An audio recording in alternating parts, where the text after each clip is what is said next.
Last year, way back in 2020, Joel Michaels said on Sunday that Psalm 139 was his favorite psalm. And that got me thinking. It got me thinking about how appropriate Psalm 139 would be for us to focus on for the first Sunday of this new year. Psalm 139 ends with this prayer request. Verses 23 and 24.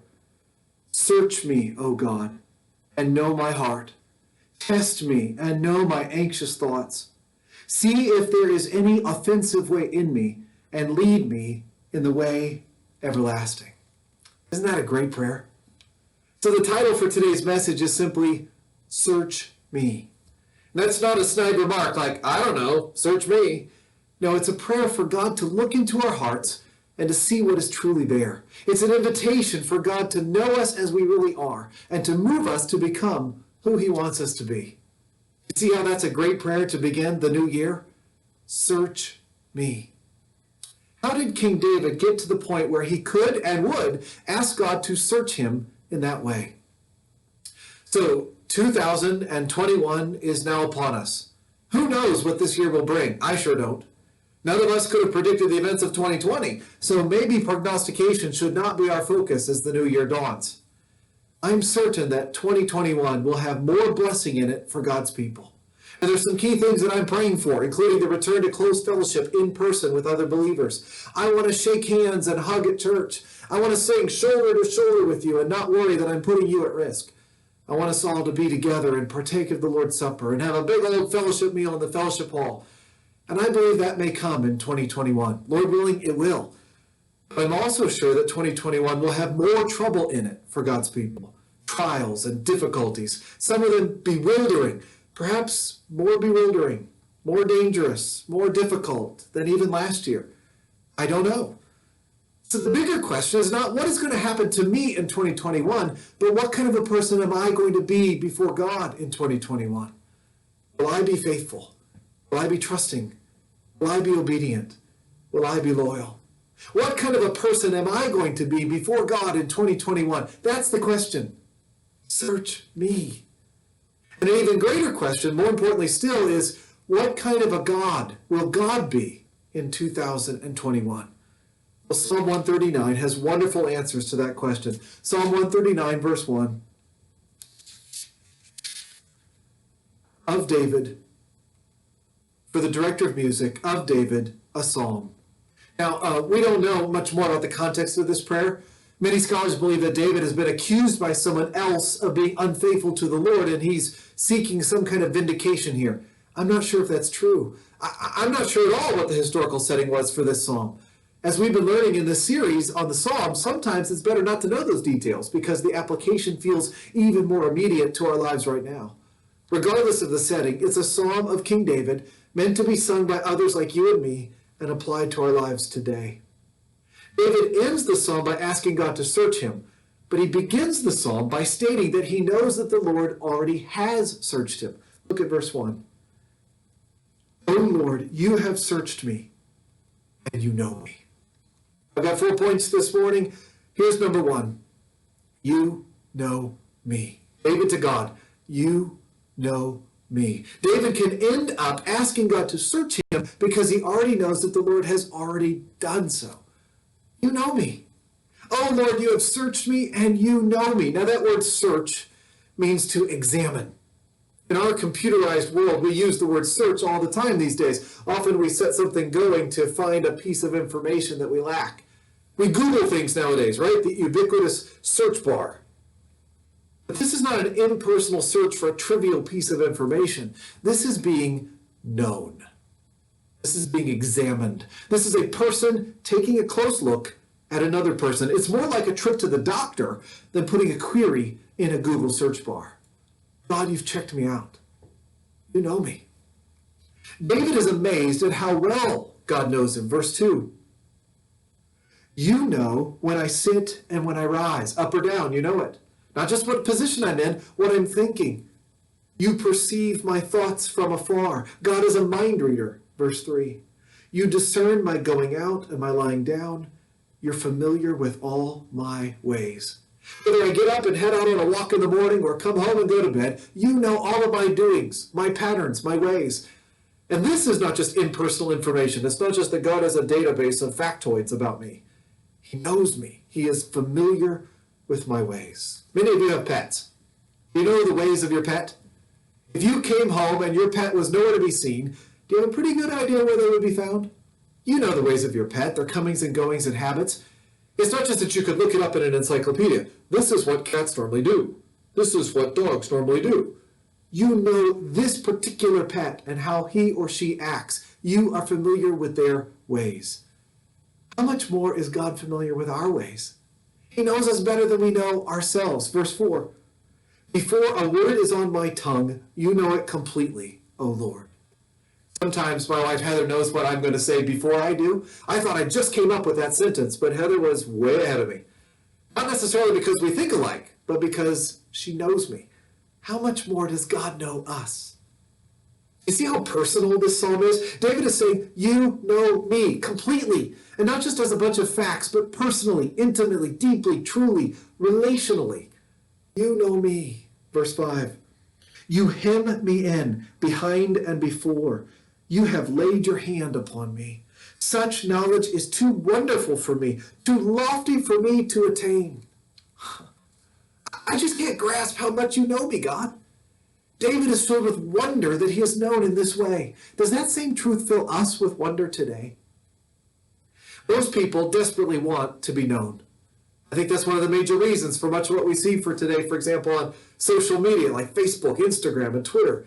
People are saying, know me. I'm putting myself out here. Know me. You are known. You are the one that matters the most in the whole universe. Verse 6, such knowledge is too wonderful for me, too lofty for me to attain. Number 2, you've got me. Point number 1, you know me. Point number 2, you've got me. That's what David's saying in verse 5 with that hem me in language, behind and before. You've laid your hand upon me. And he's saying, you've got me. I'm trapped. There's no escape from behind, no back door. And there's no escape from before. You've arrested me. You've laid your hand on me. Now, it's not clear whether David wants to escape from God. Perhaps that feeling of being known also gives him a touch of the willies and fosters an urge to escape. Or maybe he's just saying that even if he wanted to get away, he knows that he can't. Either way, there is no hiding from the Lord. Verse 7, where can I go from your spirit? Where can I flee from your presence? If I go up to the heavens, you're there. If I make my bed in the depths, you're there.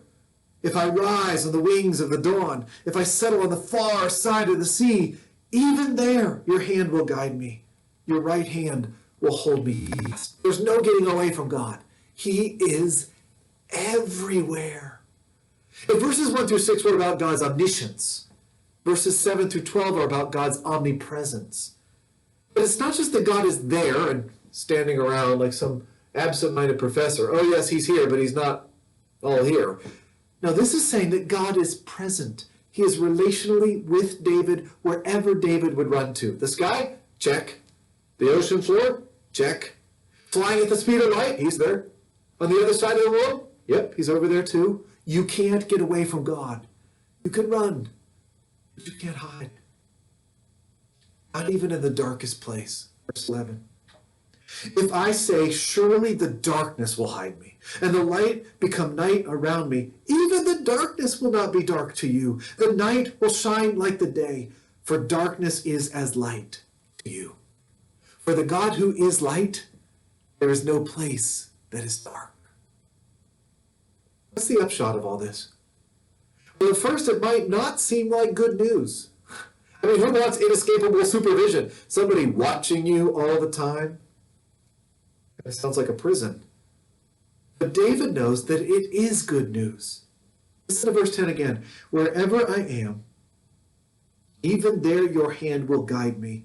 Your right hand will hold me fast. Hold me fast.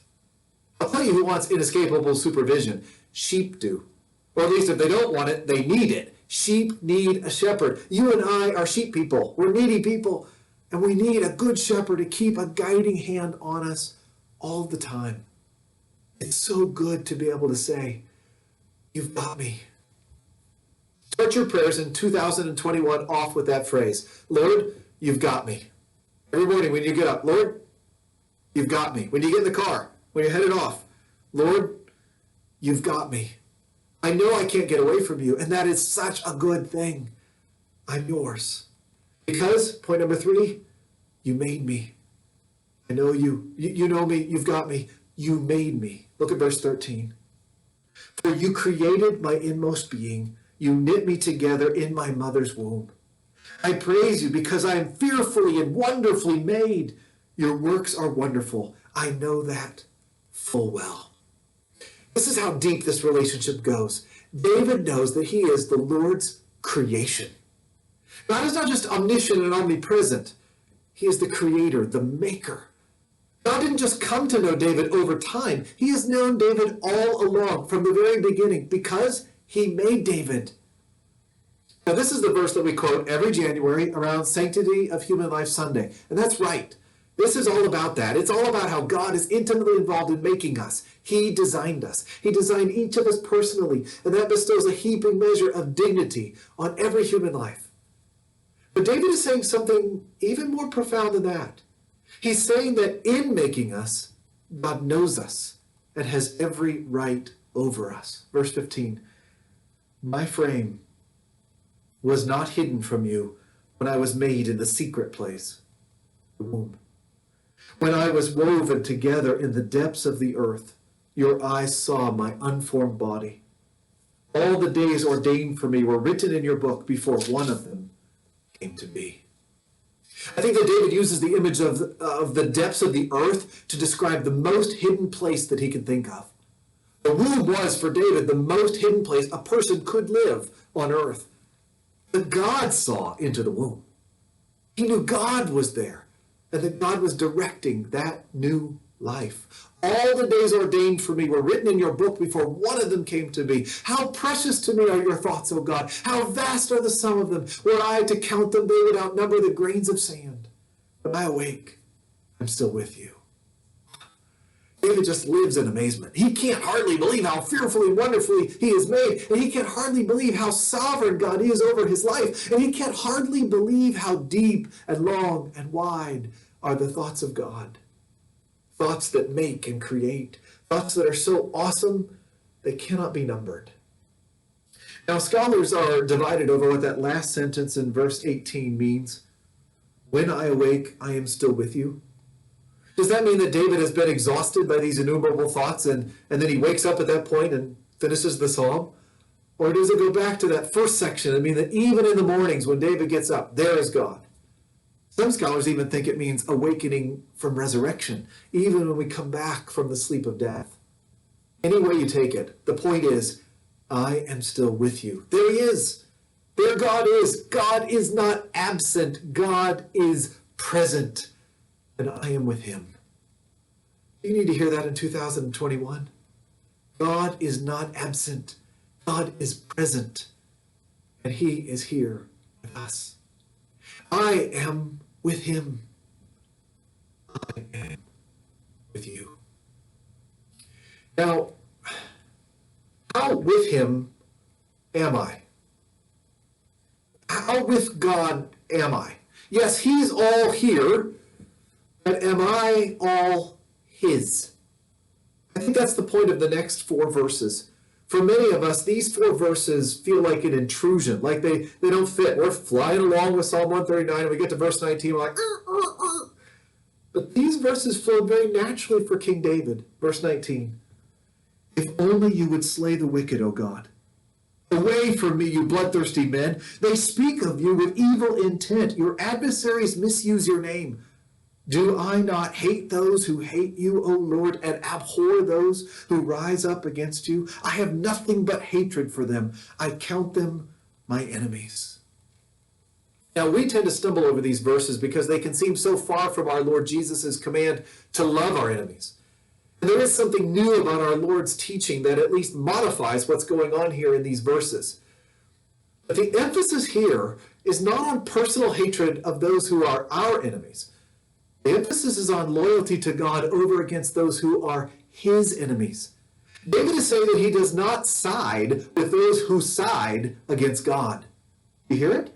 Do I not hate those who hate you, O Lord, and abhor those who rise up against you? Another way of saying this would be to say, I'm not on Satan's side, not one bit.